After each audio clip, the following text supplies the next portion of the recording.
Good morning, everybody. I'm Katie Greenleaf Martin, and welcome to the 2025 Spark Users Group meeting. So excited to have you all here today. And I do have some links in the slides later on. Kat's going to put these on Confluence, and so they will be available to you later on. I do want to remind everybody that our project would not be possible without the support of Library Services and Technology Act funding through the Office of Commonwealth Libraries. We are proud recipients of those grant funds for over 10 years now and could not do everything that we do without that public support. What we are going to do today is hear some updates from me and some announcements. I will try to be quick, and Elizabeth Davis is going to help me share a couple of those as well. And then we're going to jump into our adventures and resource sharing panel. So I see our panelists are here, and I will look forward to introducing all of those folks in a few minutes. So I already welcomed you, but welcome. Thanks everybody for being here today. I just always love to show our member library map. We have 2 locations joining us in 2025 that are scheduled so far, as well as the 30 locations that joined us in 2024. So this is our updated member map. I always love to show this, and you know, I've always known this, but I've never said it this way, and one of my board members said it this way. One of the PaILS board members said it this way earlier this week. We are the largest library consortium in Pennsylvania, and so that's pretty exciting and pretty fun. So just a reminder that we're a pretty cool group. And I will talk in a few minutes about the locations that are joining us here in 2025. I want to give a big thank you to our outgoing user group chair, Heather Lindskold. Thank you, Heather, for your service as user group chair. It's been a great year, and we'll look forward to having your continued leadership as you hang around in the consortium. I am also here to introduce to you, although we introduced her last year as chair-elect, Briana Cimino, who is at the Albright Memorial Library in Scranton. Yay! Will be our chair for 2025, and you heard it here first. Hopefully you voted for her. Natalie Arnold from Lower Macungie Library is going to be our chair-elect, so she will be, yay, Natalie!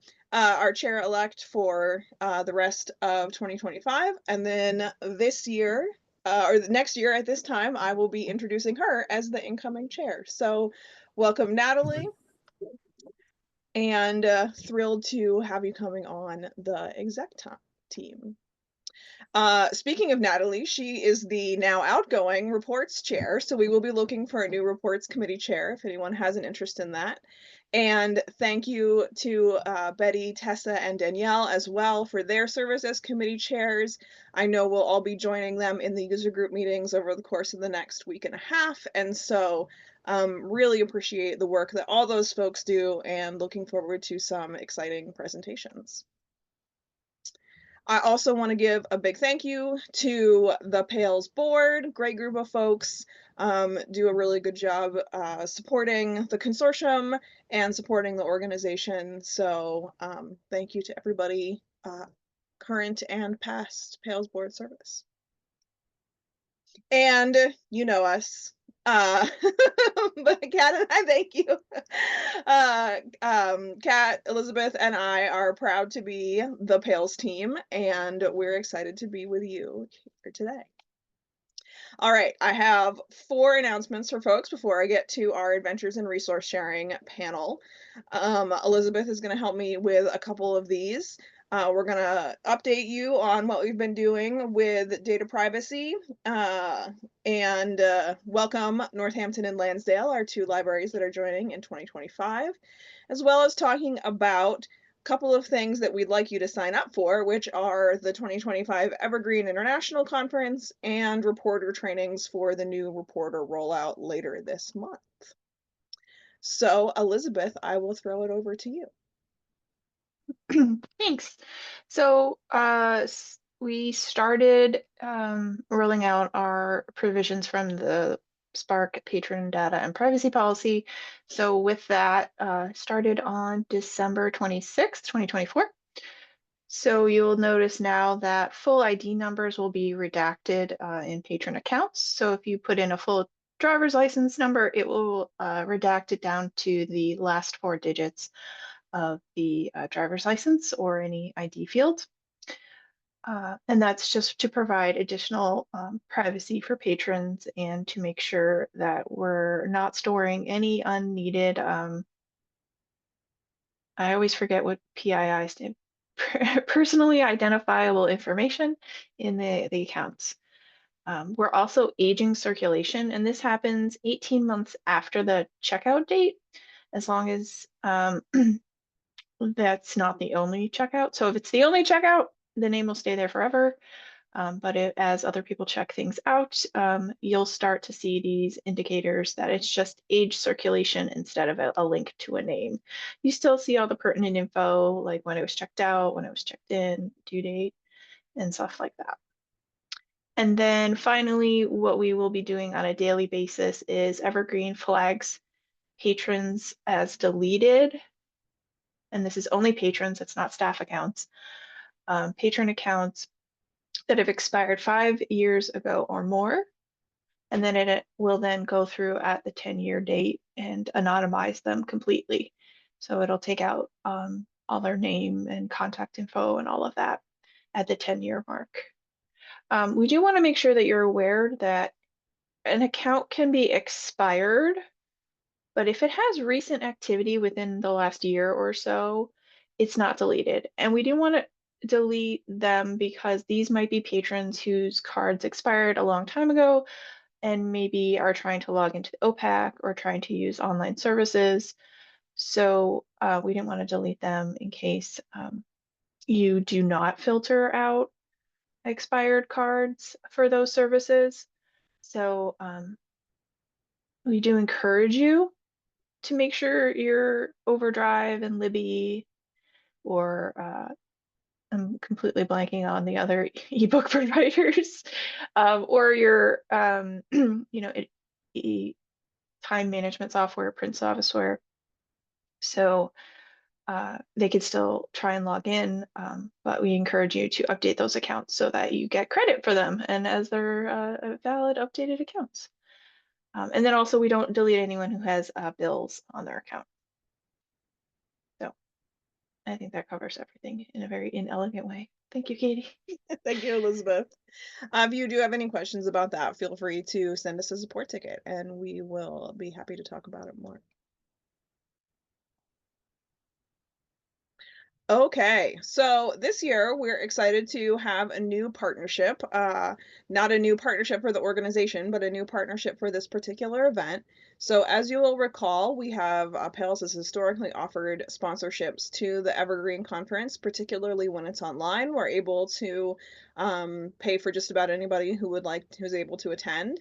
And this year, we're actually able to partner with HSLC to make sure that we are able to fully fund everybody who wants to go. So we're really excited to have their support in this event and really happy that that's something that they want to encourage Pennsylvania folks to be doing. So we sent these links out on the Spark list and we will send reminders of them as well. But we do have a survey for you to note that you're interested in receiving that sponsorship, and then we'll try to get back to people as soon as possible. We're doing them on a rolling basis. I know that the session list for the conference wasn't up as of this morning. I think some of they're still going back and forth to some of the presenters about the details, but we do anticipate that to be available any day now, if not later today, because the conference committee is meeting. So we will also be sending an update when we have the pre-conference and main conference session list so that people can review those topics before they decide if they want to come. I think you should come because I told you it's wonderful and I will be presenting and Elizabeth will be presenting And we have many folks around the consortium who have presented before and will be presenting at this conference. Really, really fun conference, and we always learn a lot. But if you do want to wait for the session list, that is okay too. So we'll let you know when that's available. I am also very proud and excited to welcome Northampton Area Public Library, who went live on Spark in February. They are another addition to our Allentown, Bethlehem, Easton area. They are Bethlehem District Library, and they are fantastic. We had a wonderful time doing their trainings with them out there. Very glad to have them in the consortium. And in just a few weeks, like 3 weeks, we will have the Lansdale Public Library, which is a library in Montgomery County, joining us as well. And Elizabeth and I will be there next week doing their training. So we're also very excited to have them join us. So welcome to those folks. And Elizabeth, would you talk a little bit about our reporter trainings as well?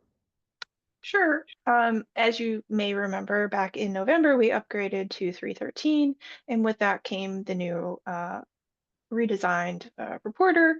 There were some bugs that were not caught during the testing phase, and so we kind of did a rollback, and we've been using the legacy reporter. That will be going away on March 24th. We'll be turning back on the new reporter, if you will. And so to prepare for that, we have two sessions, reporter for veterans. So if you feel pretty confident in your ability to use the current reporter, this will be a briefer session, just going over some of the highlights of changes. We won't go into like creating folders and all of that. So if you're an old hat with the reporter, feel free to come to that one. The full reporter will be a little bit longer. It'll be kind of basically everything you need to know about the reporter. So if you have little experience with it or no experience, this is the one that you will probably want to attend. And I think the links oh, Kat put them in the chat. So make sure you check out the chat for those. Thank you, Kat. And the Evergreen Conference link is in there as well if anyone wants to sign up for that right this moment. Okay, so I am so excited to have a really fun panel of folks from all around the state today. This is something that the user group put together, and I am thrilled to be able to just introduce you guys and then let you hear all about their resource sharing adventures. So we have Heather Lindskold from the Altoona district, Briana Cimino from Lackawanna Albright Memorial Library and Lackawanna County Library System, Beth Hornig from the Somerset County Federated Library System and the Somerset County Library, Jennifer Long from the Easton Area Public Library and the Easton District, and Holly Bennett from the Memorial Library of Nazareth and Vicinity, which is more of a mouthful than I realized until just now, and was in the Bethlehem district. So we're thrilled to have these folks come and chat with us. And Heather, I will hand it off to you. Oh, and I'll stop sharing my screen too so you can see everybody. Just introducing ourselves, is that what we're...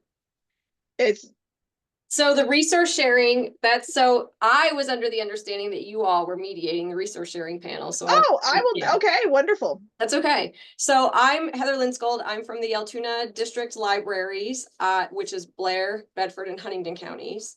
Our resource sharing consortium consists of resource sharing within our district. Then the Blair County Libraries resource share with Lackawanna and Cambria County. The Bedford Library System also resource shares with Somerset County.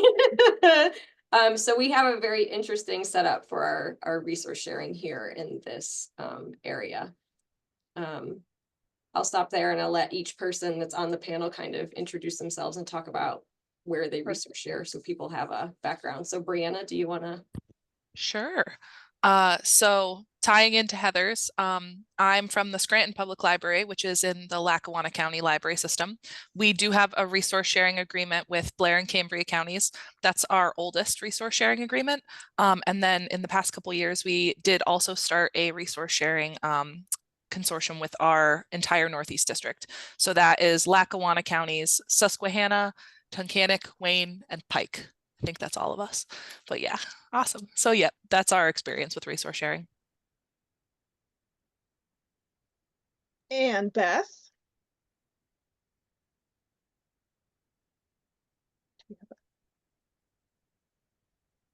We will skip ahead to Jennifer.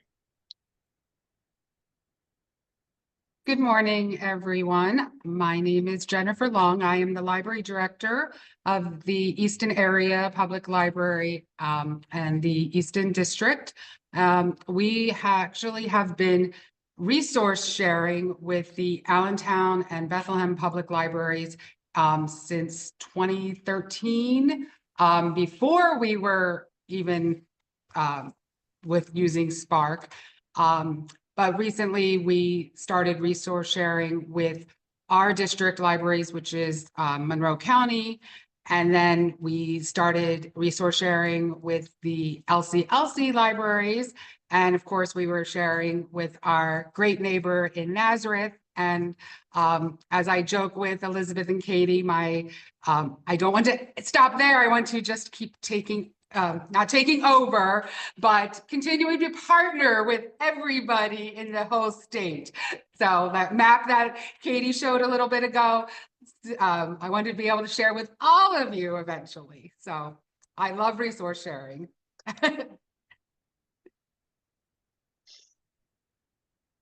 And Holly. Good morning, everybody. My name is Holly Bennett. I am the director of the Memorial Library of Nazareth and Vicinity, which is a mouthful now that we're saying it so many times. Just to kind of echo, if I truly had a sister librarian, it's Jennifer Long. I couldn't have really had a better experience with our resource sharing here in Nazareth if it wasn't for Jennifer and her guidance. So I am sharing identically to what Jennifer just described. It's been a really great experience. So I look forward to talking more about it. And Nazareth is the new kid on the block in terms of resource sharing. Is that they started with Easton just about a year ago, right? Yes. Yeah. And then with the rest of the big group in the beginning of 2025. So very exciting to have both some of the originators of the first multi-district projects all the way up to brand new folks on this panel. Okay, so Katie, I did pull up the list of questions we discussed. Thank you. I'm happy to, yeah. So I think the first big question for everybody is how does resource sharing impact patron services at your library?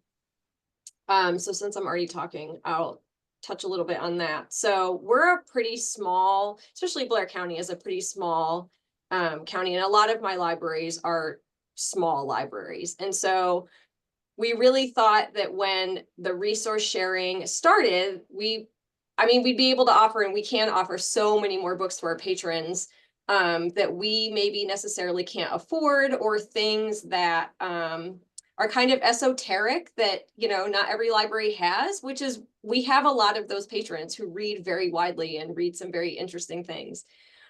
But we've come to find that a lot of, and some of our smaller libraries are more lending heavy than borrowing heavy, which was really interesting to find out. And we'll talk about this in the reports meeting, but I haven't, but I should run a report on what kinds of things are being lended from my smaller library. So like Williamsport, which I think is Williamsburg, which is probably our smallest library, is a lending heavy library in resource sharing, which I find really interesting. But our patrons find the whole process phenomenal when we tell them that we can get books easily from all of the different libraries, and that if we don't have it here, we can find it someplace else. Everybody finds that extremely helpful. And most times we're getting those things like within a week. Even the stuff that we get from Lackawanna, we're usually getting that stuff within a week of requesting it. So that's been really helpful for us.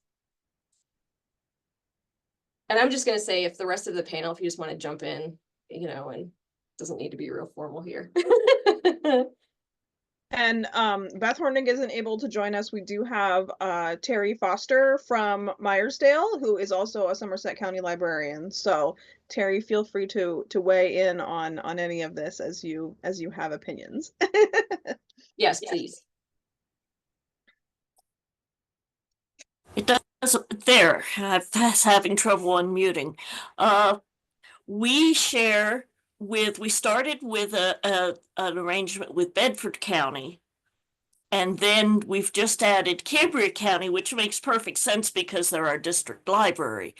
And I could take my phone out and join the meeting and show you the pile of books that just came back on the other day from resource sharing, some of which seem to be lending heavy too. But I was just trying to surf into my annual report to see the stats on that.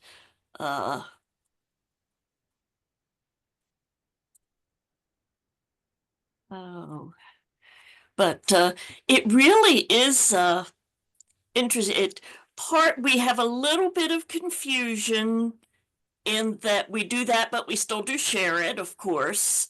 And being as our staff is mostly part-time, we've had issues with people sometimes getting confused on procedures because our ILLs are handled a little differently, obviously.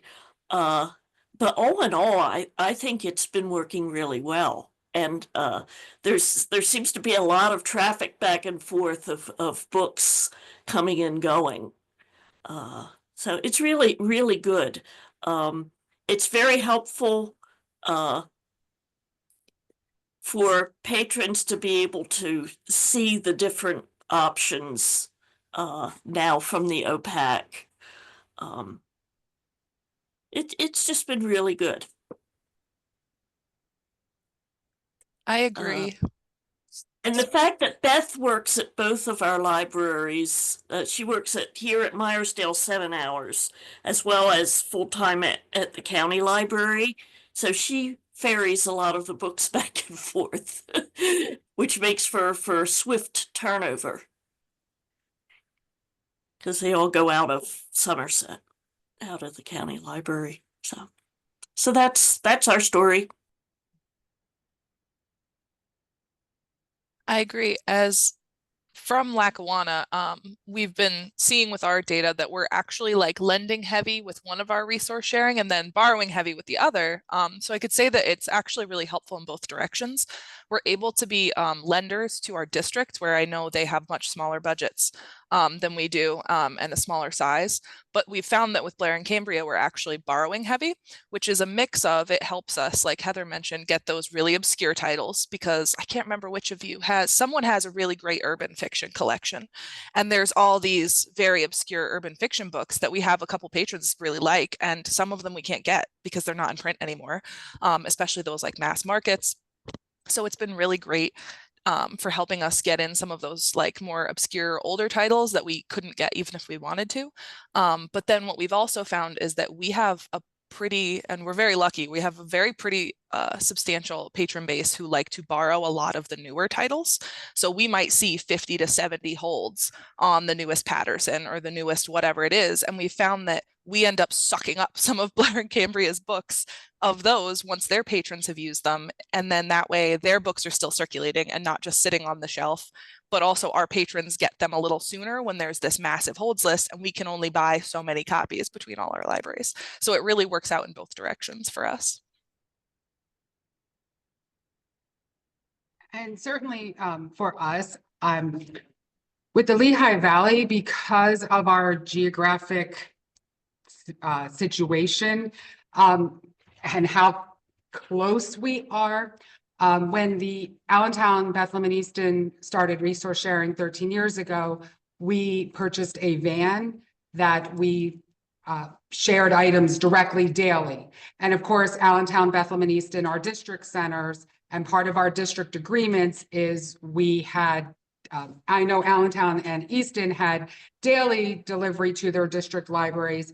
I believe Bethlehem has maybe not daily, but something maybe 2 or 3 times a week. I'm not exactly sure of their agreement. So we were already poised to be able to have the district delivery run the resource sharing for us. Those of you that are familiar with the extreme cost in interlibrary loan and shipping cost through IDS or FedEx or the Postal Service, certainly not picking on those services.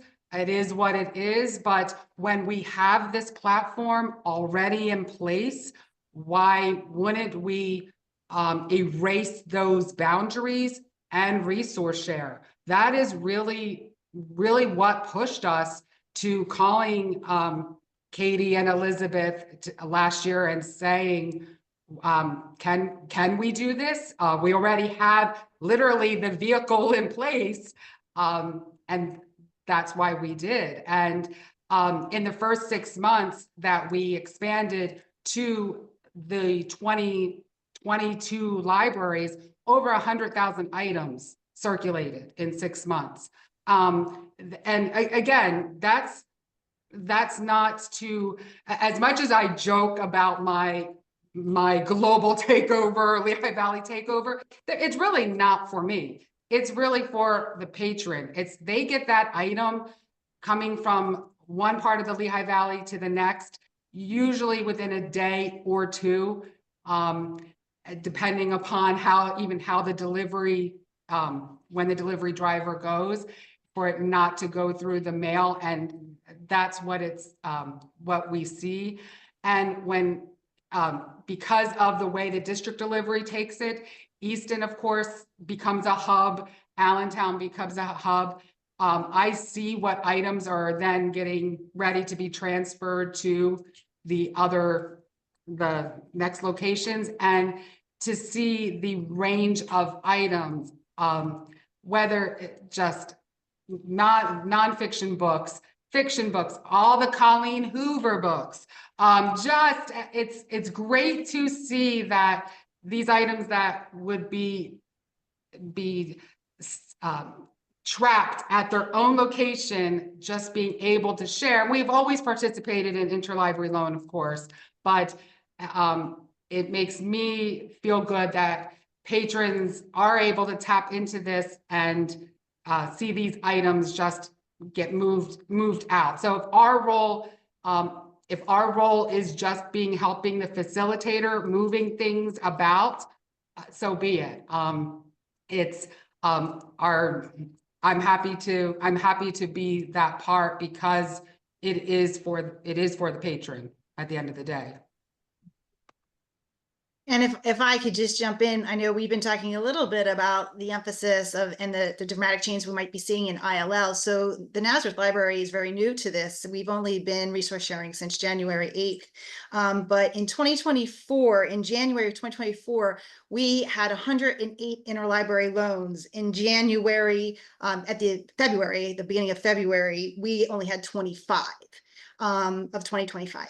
So, you can see immediately a direct impact on your budget, on your staffing, and in your ability as a library to get materials in a very more, economical way. And from our perspective, it is happening really quick for my patrons. So the original question was, how does resource sharing impact our patrons? I think the best word to say is pure excitement. They are just truly, I think the other key of it is communicating, making sure everybody understands, what's happening, the expansion of my collection's about 63,000 items. And now I'm exposing them to what, Jennifer, 1.4 million items. That's a big message to send. And I think it has to, be, positioned well so that everybody understands what that means. And it also gives them, you know, again, that excitement. They can, you know, request books that they know I didn't hold before, or they don't have to wait over a week to get them. So it's just been a truly positive thing in the very short period of time that our library has been a part of this opportunity. And I did the math on this recently because I was curious, but the Lehigh Valley Pocono resource sharing group is about 1.3 or 1.4 million items that are available to those folks in that group. That is the second largest effective collection size in Pennsylvania. Only Philly Free is bigger than that. That's amazing. So especially when I think about not the big libraries too, but the small libraries in those communities, to go to, you know, a town like Bangor or one of those smaller places in the Lehigh Valley and have that effective collection size is just amazing. So I think Jennifer touched on it a little bit. I think that's a really good segue into how we all handled delivery of resource sharing. In Altoona, we used to have a district van that did the delivery, but we can't keep the staff for that anymore. So we actually locally, so to resource share with Bedford and Huntingdon counties, and actually Cambria County, we pay our local intermediate unit to do that delivery for us twice a week. So on Tuesdays and Fridays, they come to the Altoona library, which is the hub for resource sharing here, and pick up the district crates and also Cambria County for us, which is really nice because they are already delivering to schools in Cambria County. So it's easy for them to just drop off a couple boxes for us, which is wonderful. And then we actually use IDS, which is UPS, to ship the books to Lackawanna. So with the rise in IDS costs, and I don't know if anybody here is familiar with that, and I won't get into it too much, but the IDS costs have risen significantly over the last couple of years. And IDS is Interdelivery System, and it's an organization in Pennsylvania that was set up that gets some LSTA funding and is funded through membership, kind of like a per package membership due as well, to help us offset the cost of UPS a little bit, to make it a little cheaper for us, but that cost has risen significantly. So being able to do most of our resource sharing within our district with a cheaper service, which the IU8, I would say charges us a pretty reasonable rate to do that for us twice a week. So that's been really good. Jennifer, you kind of talked about how your resource sharing goes with your district delivery. Do you have anything to add to that?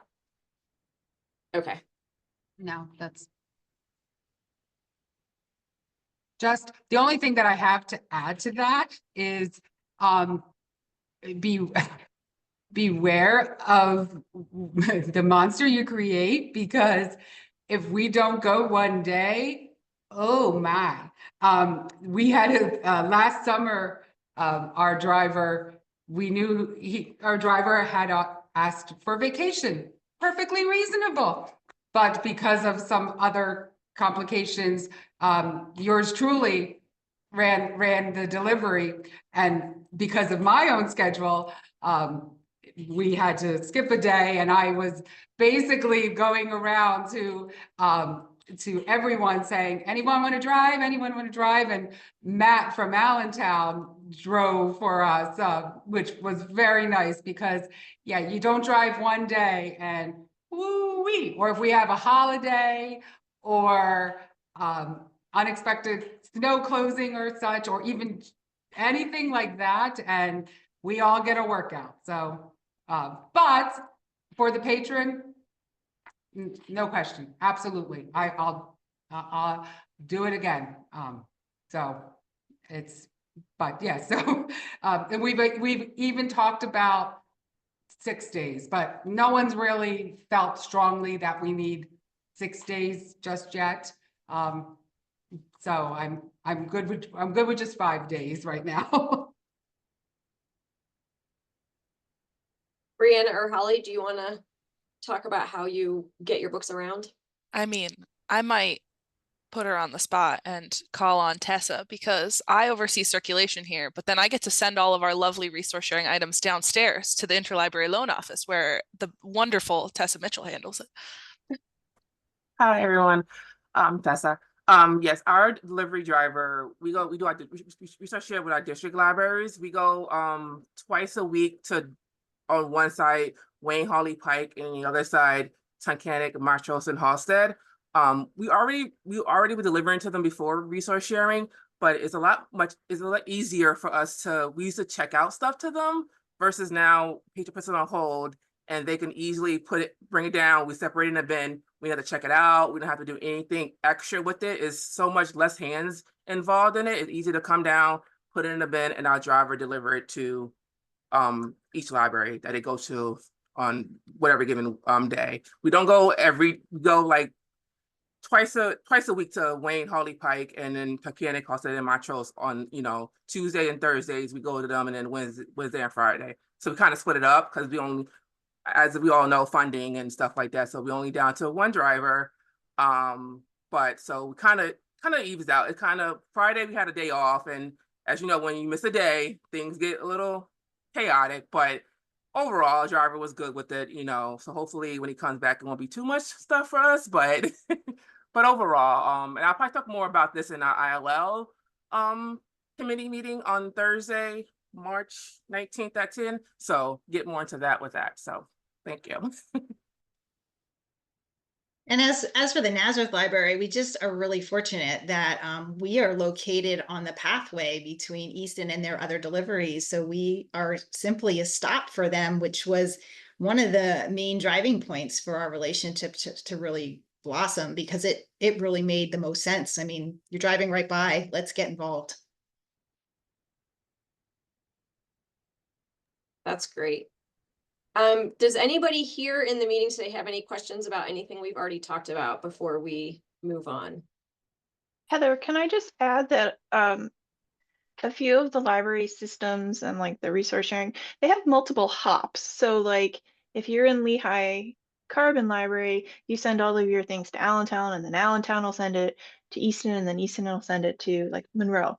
So don't let that, if you feel like, oh, well, we don't have a direct stop like Easton to Nazareth, don't let that stop you from resource sharing.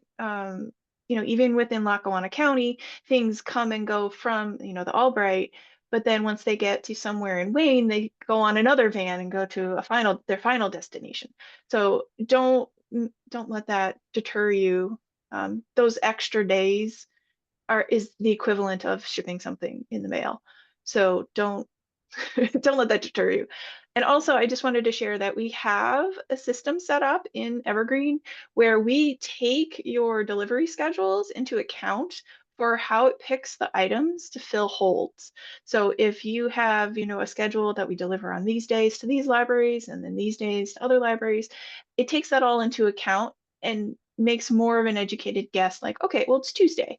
We know you go to the Taylor Library on Tuesday. So we're going to pick that copy because we know staff are going to pick it today. It's going to get on the van and it's going to get to its final destination a little quicker than if we pick, the Tunkhannock copy, which will take 2 days because we don't visit you every day.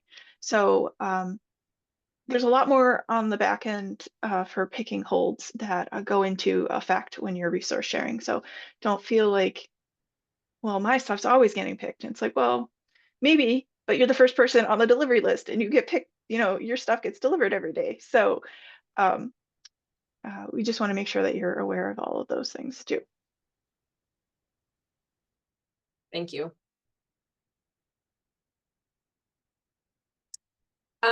So we've all kind of talked about this a little bit, but the next question is, how does it impact collection development or interlibrary loan?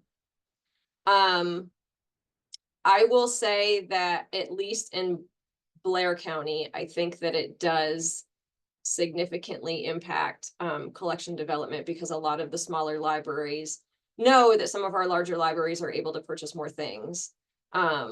We haven't explicitly talked about it, but I know that that's the case. So a lot of my smaller libraries are able to not have to purchase things that they know their patrons might want, because the Altoona Library is able to purchase it, or the Bellwood Library is able to purchase it, or Hollidaysburg is able to purchase it. So it does affect our collection development that way. We've also started, and again, we'll talk about this more in the reports committee meeting that Elizabeth was nice enough to put a link to in the chat, that's happening on March 20th. We have also started looking at some of the things that we ask for a lot. Because of the shipping with Lackawanna and the IDS, we've had to make some different decisions about, is it going to cost us more to purchase this item or ship this item? So we have been using reports to look at the kinds of things we're borrowing most often to make the decision about whether or not it's cheaper for us just to purchase those things. But I think it really does help in collection development that it seems like we all have very different collections with all of our resource sharing partners. And so the way we're able to, so like Briana, I love that you were like, I can get these like really old obscure things from Blair County. That's because a lot of our libraries have, like, the patrons want to keep those things in the library, and we have like older things, and we have like local Pennsylvania things, and we have like all kinds of different collections in our libraries to resource share. So it does help with collection development. Like, it helps us maybe not spend as much money as we would have without the resource sharing, for sure. I agree. We also use those reports. I get a report every day, specifically of the ones going to Blair and Cambria, because they go through IDS. So I watch and I see what's coming to us from there, and I'm able to see for my own collection, since I have the largest collection in our county, like, what should I be buying? What are things we're seeing a lot? And that's how I got to understand what was regularly coming through. Like, oh, I see a lot of these have older publication dates. If I look them up, they're all listed as out of print. Or I see this as a newer title, and it helps because we've actually started communicating that a little bit more with our libraries in our county to say, oh, hey, like, for instance, the Let Them theory is a new nonfiction that just kind of blew up. And some of our libraries, like, there were only a small handful that had bought it, and we noticed, and we were able to be like, okay, wait a second, like, maybe when we see things like that, we can say, okay, well, maybe more of our libraries want to order copies of this book because they just didn't know it would be popular. And then we end up pulling them from resource sharing libraries, and maybe we think we should own them. So it helps to get the things when we need them. And then it helps us to see, okay, well, maybe we can also acquire these for ourselves now to cut down on any shipping costs. On the flip side of that, it also helps with our weeding. I was just thinking about, there are lots of times when we look at our weeding lists, and when we look at them, we actually look to see how many other resource sharing libraries own that book before we weed it. And if we're the only one that still has it, and it's gone out within even the last 5 years, we'll keep it for longer and not weed it because we're the only resource sharing library that has it. So that's also been a help with weeding as well.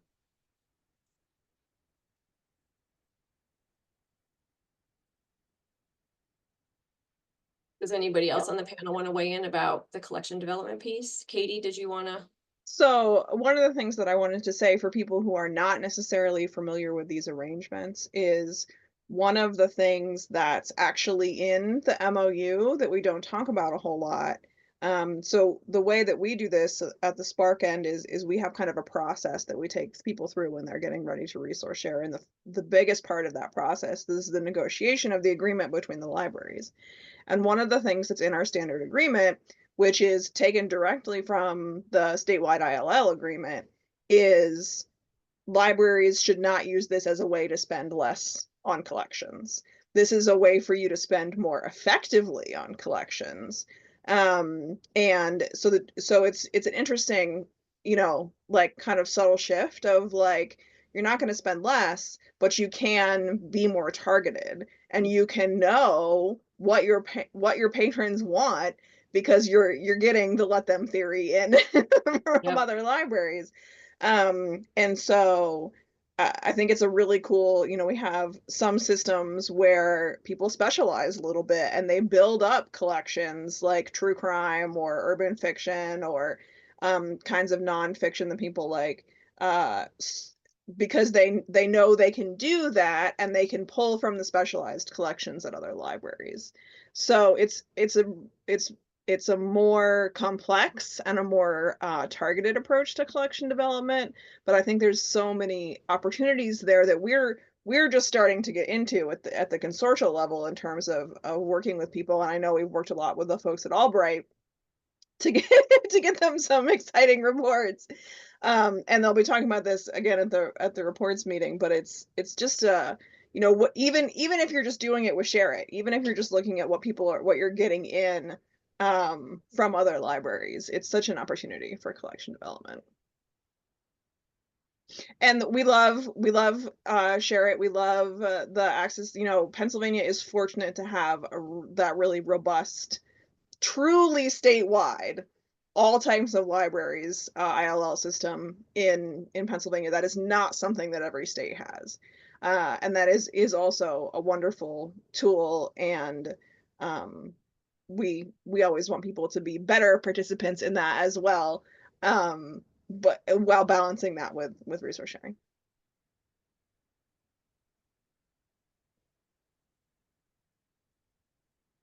Holly or Jennifer or Terry, do you have anything to add about the collection development piece? I mean, from my perspective, we're pretty new at this, so we're just getting our feet wet. I can definitely project that, you know, the more data we collect and the more data that we can analyze, it will certainly impact our, you know, our collection development, and, you know, as we're just talking about weeding as well. But we just don't have enough data right now. We're still kind of new.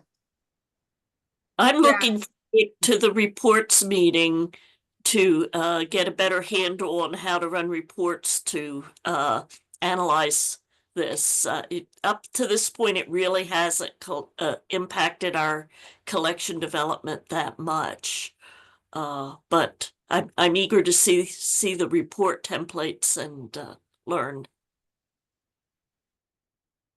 Yeah, and certainly for collection development, we still need to spend 12% for collection expenditure. So we're not cutting back on collection. And as a district center, that's part of our role. I know that we may not go back and purchase something that was damaged or lost because we can just pick that item up through resource sharing. That's one of the strong advantages through resource sharing. And I know when our district consultant looks at the weeding list, that's something too as well. If the item has gone out, been shared a lot, might not necessarily weed that item, or if a lot of the other libraries have that item, we'll weed it. We'll weed it without a care. As far as our interlibrary loan, of course, as a district center, we still have a strong interlibrary loan, because even with 1.4 million items available, it's not everything. There are people, so we still have quite an interlibrary loan need, whether that's through Share It or through OCLC, that's done. But certainly for now, these resource sharing is counted as interlibrary loan on the annual report, which is good. So it's still showing that the sharing is very positive reflection within the state. So it's I'm in favor of that. So it's hard to see. Hard to see where it might be affecting directly with interlibrary loan, when I just see so many different items coming in all the time here that are just being pushed out for patrons. That's really for me. I am so happy for the patrons. That is going to be my legacy, is for the patrons.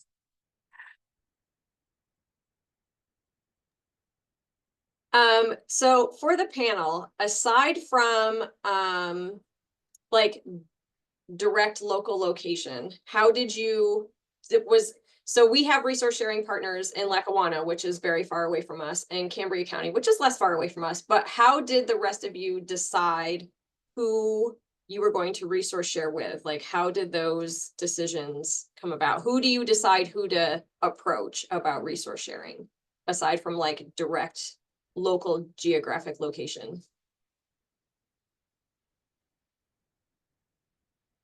And Katie, maybe you can speak to how we decided on Lackawanna, because that was you. That was you. It wasn't, Not well, me. I was in Heather's chair at the Yes. time. But it was actually Scott Thomas. So Okay. we have to give credit to my predecessor, Scott Thomas, who is the former executive director of PaILS and the current CEO of Albright Memorial and district administrator for the Northeast District. Is that he in 2017 really saw an opportunity for us to do something new, to do a multi-district project, which was not something that had been done before. I don't think in Pennsylvania. Well, no, that's not true, because Allentown, Bethlehem, and Easton would have been the first one. But to say let's bring together non-contiguous districts and see if we can make something work. And so we began that pilot program in, I think, 2018. So that's that. He gets the visionary credit on this one. Briana, please tell him that I said. And so he was able to identify a sort of coalition of the willing at that time. So the administrators at that time in Lackawanna and Cambria and in Altoona were willing to give it a go. And for the first couple months, I was the one taping things into boxes. And it was because it wasn't a district project. It was I believe an Altoona only project at first. And so so we were kind of using some non-traditional staffing structures. So yeah, so that was the original one there. I will say that more and more it is geographical proximity, but not necessarily in the ways where you would think. So with Bedford and Somerset, because of those libraries are in different districts, but because of how the delivery route is, it's not a significant increase for the Bedford driver to swing over into Somerset and drop things off, and then things move from there within Somerset and from Bedford within Bedford. So they are adjacent counties, but because they're not in the same district, they hadn't had relationships before. I also have to give credit to Jennifer Long for her leadership in the Lehigh Valley in terms of saying, as she said, we have the structure, we have the infrastructure for this. All we have to do is sort of get everybody on board, and then we'll set it up in the software. The other thing that I and people will laugh because this is a me thing, but we would not be able to do this if it weren't for Evergreen. The overlapping and interlacing, and you share with these people but not with these people, and only these things and not these things, and different things with different people. That level of policy configuration is not exclusive to Evergreen, but there's a limited number of software packages that will do that. Also, because it's an open source package, we've been able to pay for specific development projects like the library group projects that let our libraries effectively do resource sharing. The overlapping, interlacing murder board, as I say, of resource sharing relationships is not unique to Pennsylvania, but it's not super common. And so to be able to design features in the ILS to make it do exactly what we want, to pick the best copy based on this network delivery route instead of just straight geographical distance, is something that we've put a lot of resources into, and that requires a lot of customization of the software. So that's part of it too, is that we have the physical infrastructure, the software infrastructure, and then the leadership in these individual library systems and districts to pull it off.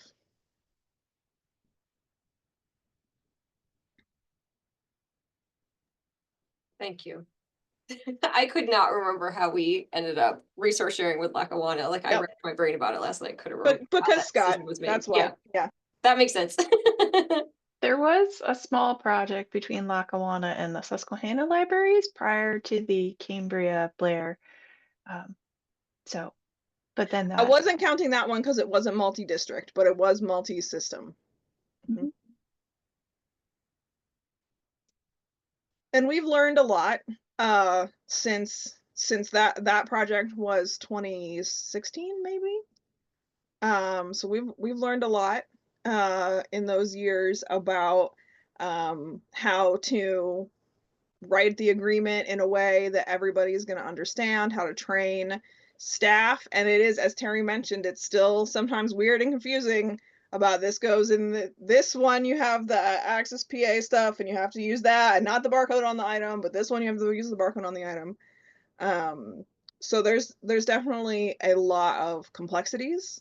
But we have gotten better at our office at supporting libraries and doing that. And libraries have really done the work of figuring that out so that it can be replicated other places.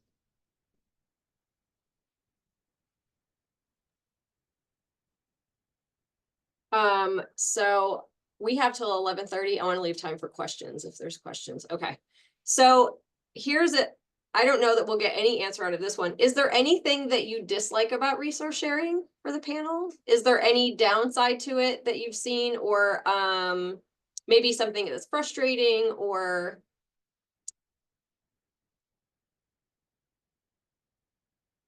I was pretty sure this question was going to get crickets. Well, I would say oh, go ahead. I'll say that complexity angle. In fact, our ILL person has pretty much said she doesn't want any of us to order anything. She wants to handle everything, but now she's sick. So guess what? I'm going to handle it. But So it is hard when you have part-time people, and we don't get a lot of, I mean, we loan more than we order by more than half. You know, it's like more than twice as many go out as come in. So I still, the other thing is getting patrons to recognize that yes, you can borrow, you can go in the OPAC and put holds on these things that aren't ours. It's hard to get the word out. Mhm. You know, I've blogged and I've done Facebook posts and all sorts of things, and people are still like, oh, you can do that? You know, it's just really hard sometimes. Yeah, I will, you know, in all honesty, there is a learning curve when you start resource sharing and you get into the resource sharing versus ILL.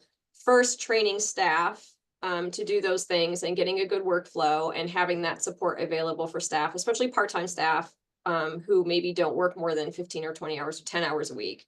And it is a learning curve for patrons. So it is absolutely retraining the patrons to know that we can do these things for them and just constantly talking about it.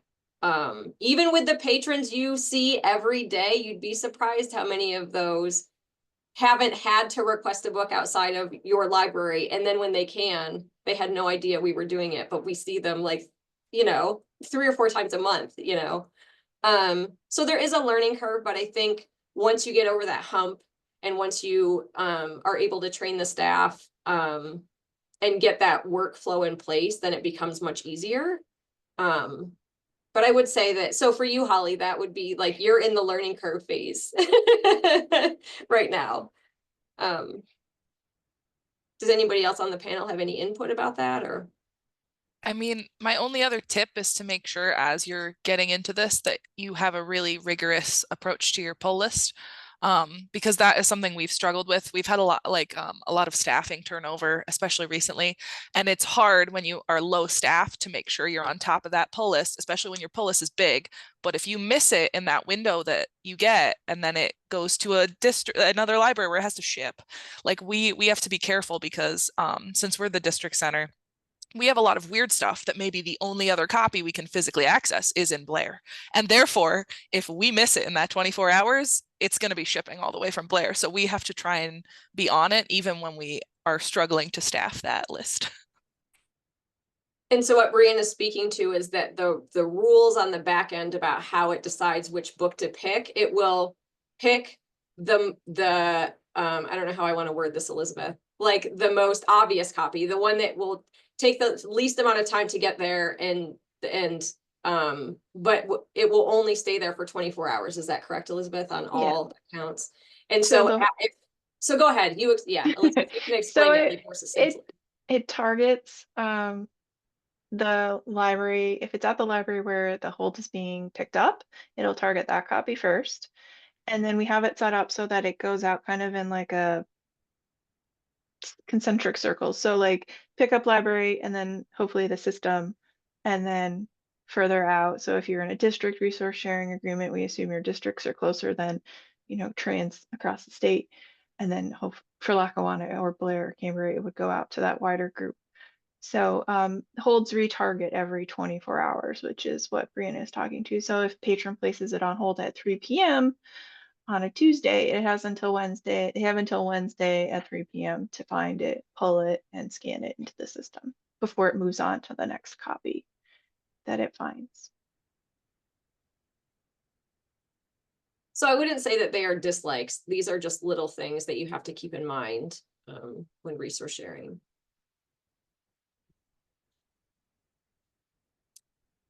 I think I have gone through all of the questions, and I think we've touched on the ones that I haven't asked. I think we've already talked about them. Does anybody on the call today have any questions for any of the resource sharing libraries in the room?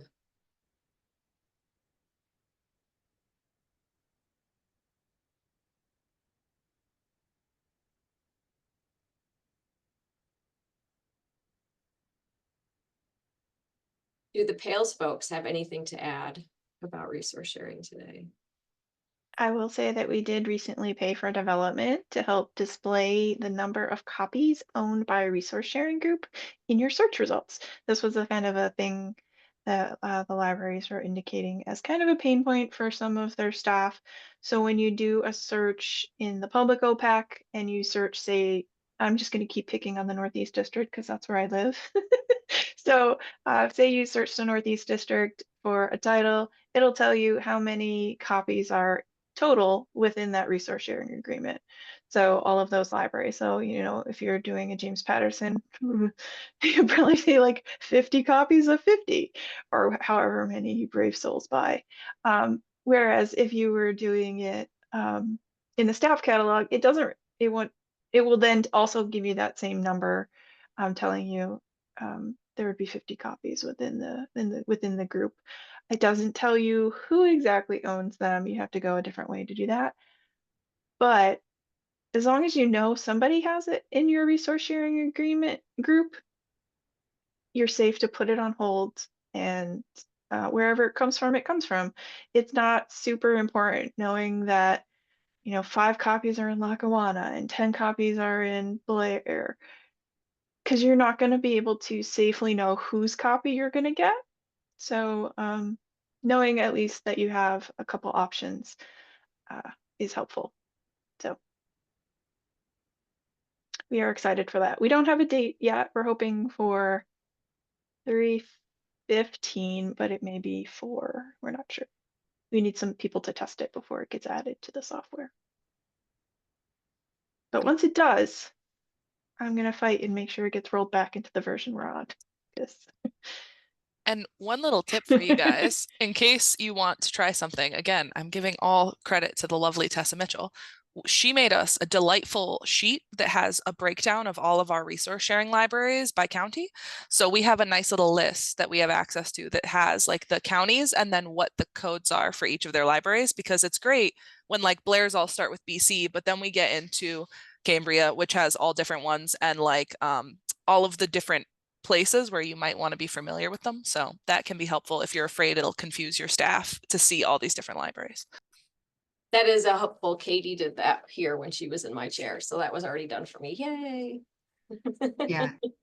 we did the same thing for our circulation staff, especially since we are a hub for some libraries. I like to think everyone knows our own district libraries, but I know I can certainly understand that part-time circulation staff might not. So we now have a list there so they know where all 20 some libraries are.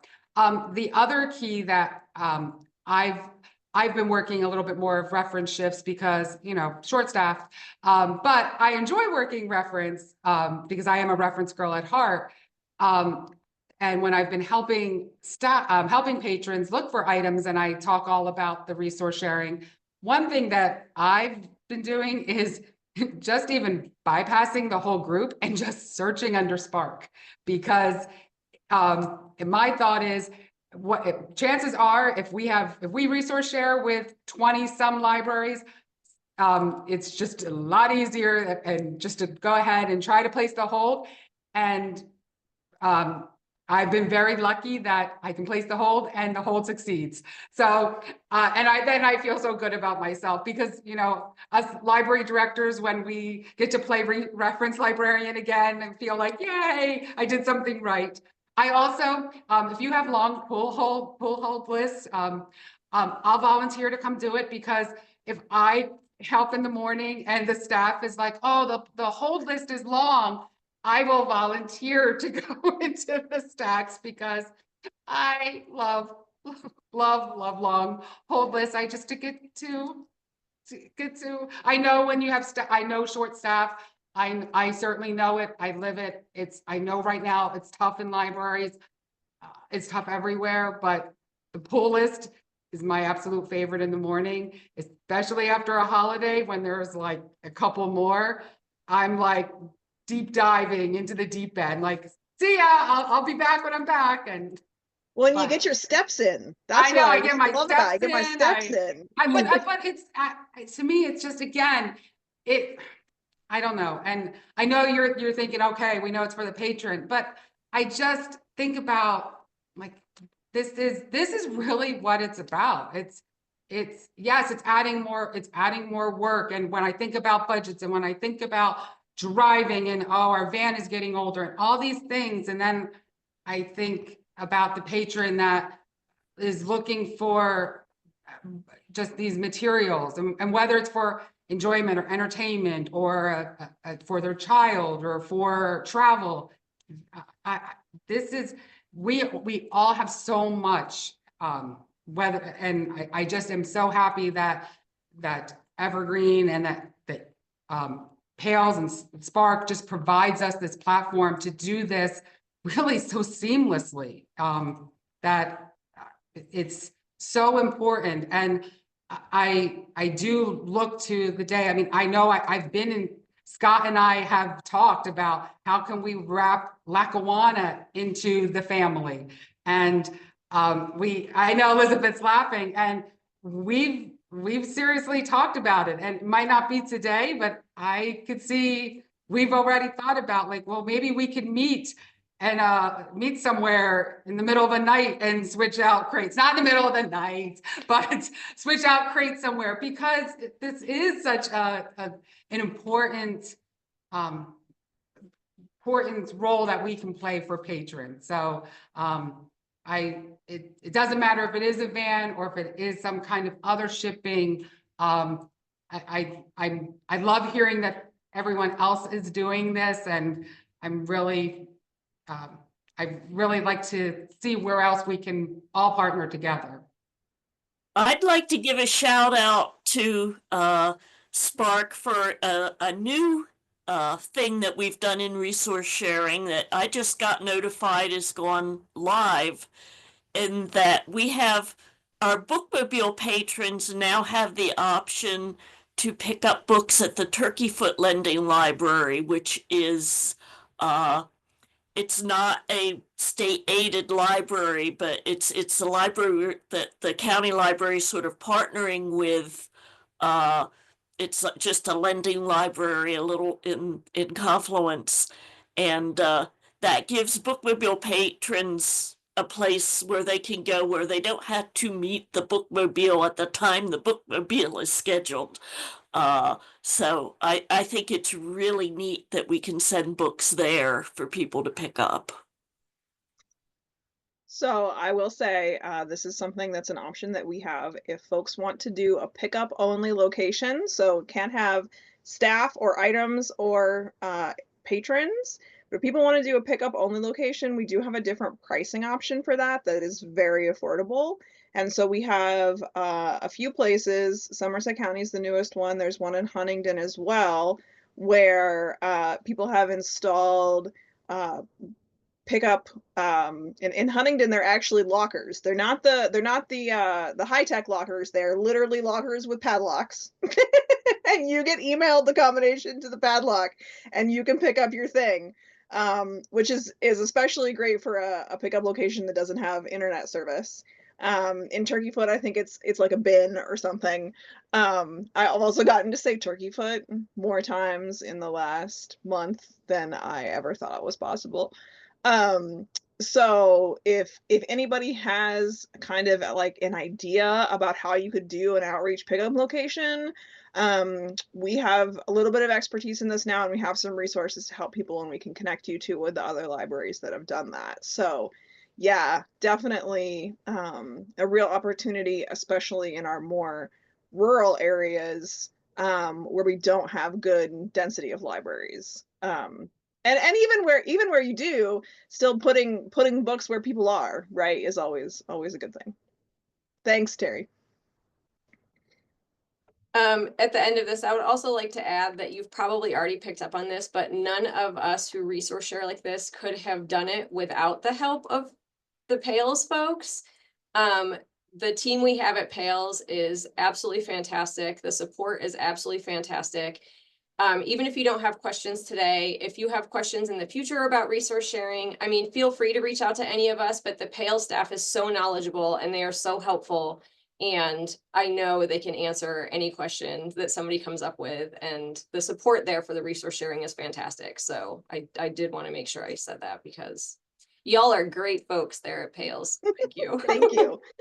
And as a reminder that the reason that we're able to do that and provide that level of time and support is because we have grant funding, right? That is the public support that allows us to do that has allowed us to pay for the development of things like library groups, that allowed us to pay for the hub and spoke delivery roster setup. You know, we rely on our members because our members provide the majority of our income, but we also rely on that grant support and could not do the things that we do without it.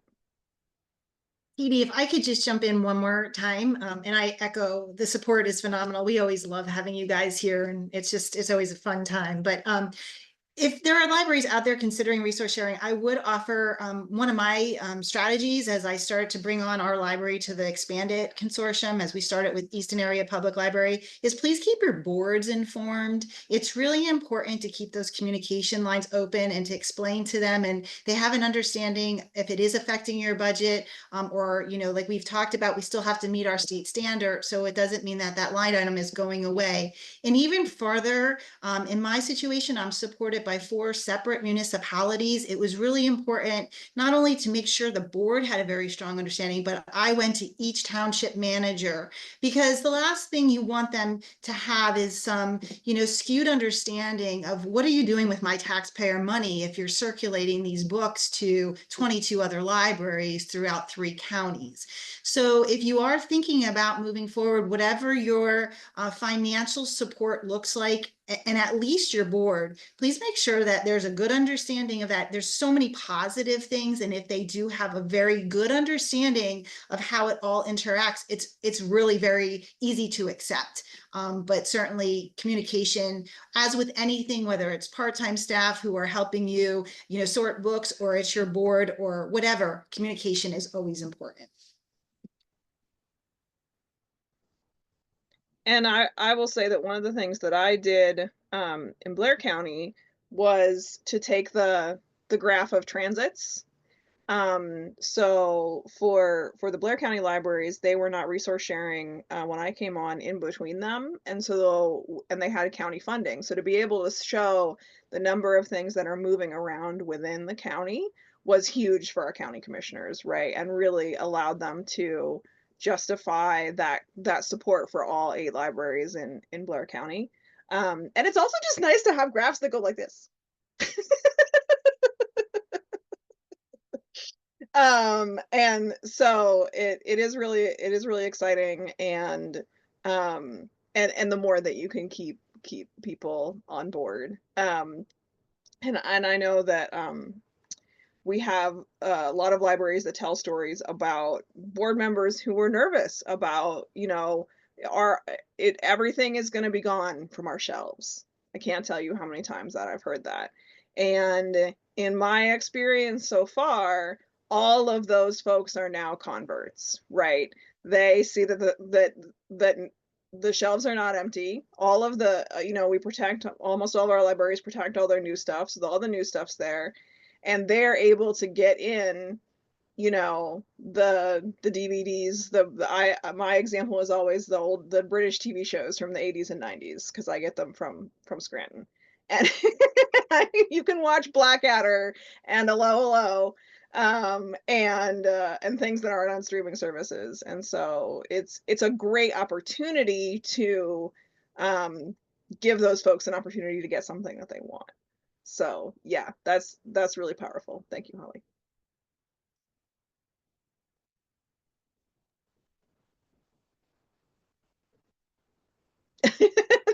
I should write a personal thank you note to Bill. Because I have benefited from that DVD collection personally. So I will give one more shout to anybody who has questions today. Please feel free to unmute and ask questions.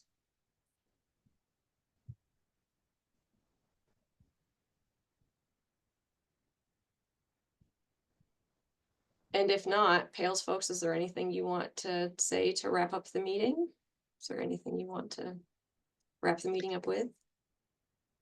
Thanks so much, everybody, for being here. We will have the recording on YouTube and the slides on Confluence, and we'll send reminders of the links. Don't forget to sign up for the trivia, and I believe everybody gets an entry for being here, right, in the drawings. So we have great prizes. Credit to Kat and Elizabeth, who told me that we should have not just technology-oriented prizes, but we should also have Legos. So there's some great prizes this year. And we just appreciate everything that you all do in your communities. And Legos. We appreciate Legos too. The Legos are really cool. It's like, which ones did you pick, Kat? A flower arrangement, and there's one that's like a galaxy, like yeah, it's like a starry sky. Yeah. So fun. Okay. Well, thank you, everyone. Kat, do you want to turn the recording off?